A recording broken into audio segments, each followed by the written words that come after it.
Big pass Tamil season 8ல இன்னைக்கு காலையில எல்லாருக்குமே ஷாக்கிங்கான நியூஸ் என்ன அப்படின்னு பாத்தீங்கன்னா, பிக் பாஸ் வீட்ல இருந்து ஜாக்லின் அவர்கள் எலிமினேட் ஆயிருக்கிறாங்க. சோ அவங்க எப்படி எலிமினேட் ஆனாங்க? சோ ஜாக்லின மிட் வீக் எவிக்ஷன்ல எவிக்ஷன் பண்ணலங்க. கேஷ் பாக்ஸ் ஒரு டாஸ்க் போய்கிட்டு இருக்கு இல்லையா? அந்த பணத்தை எடுக்க போய் தான் ஜாக்லின் அவர்கள் வந்து பிக் பாஸ் வீட்டை விட்டு எலிமினேட் செய்யப்பட்டிருக்கிறாங்க. சோ இன்னைக்கும் தொடர்ந்து வந்து பாத்தீங்கன்னா அந்த டாஸ்க் கண்டினியூ ஆயிருக்கு. ஏற்கனவே சில நியூஸ்லாம் கேள்விப்பட்டிருப்போம். ஸோ பவித்ரா வந்து 2,00,000 எடுத்தாங்க. அதுக்கப்புறம் வந்து சௌந்தர்யா ஓடிட்டு, நம்மளால ஓடி எடுக்க முடியாது அப்படிங்கிற பேர்ல மறுபடியும் திருப்பி ரிட்டர்ன் ஆயிட்டாங்க. அதுக்கப்புறம் விஜே விஷால் கூட போயிட்டு பணப்பெட்டியை எடுத்துக்கிட்டு வந்திருக்கிறாப்ல.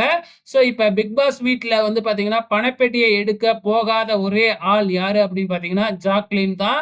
இதனால நம்மளும் கண்டிப்பா போயே ஆகணும். மக்கள்லாம் என்ன நினைப்பாங்க? நம்ம வீட்லயே இருக்கோம் பயந்துகிட்டு அப்படின்னு நினைப்பாங்களோ அப்படிங்கிற ஒரு எண்ணத்துல ஜாக்லின் கடைசியா பணப்பெட்டிய எடுக்கிறதுக்காக போயிருக்கிறாங்க. ஆனா குறிப்பிட்ட நேரத்துல ஜாக்லினால பிக் பாஸ் வீட்டுக்குள்ள வர முடியல. ஜாக்லினுக்கு 2 நிமிஷம் குடுத்தாங்க. அப்ப டிஸ்டன்ஸும் கண்டிப்பா அதிகமா குடுத்திருப்பாங்க. அதனாலேயே வந்து ஜாக்லினால பிக் பாஸ் வீட்டுக்குள்ள வர முடியல. சோ வீட்ல இருக்கிற சக போட்டியாளர்கள் வந்து பிக் பாஸ் கிட்ட எவ்வளவோ கெஞ்சி கேட்டு பார்த்தாங்க. ஆனா பிக் பாஸ் வந்து அம்மி அளவு கூட ரூல்ஸ மீற மாட்டாரு இல்லையா? வேற வழியே இல்ல. ஜாக்லின் அப்படியே பிக் பாஸ் வீட்ட விட்டு வெளியில வந்துட்டாங்க.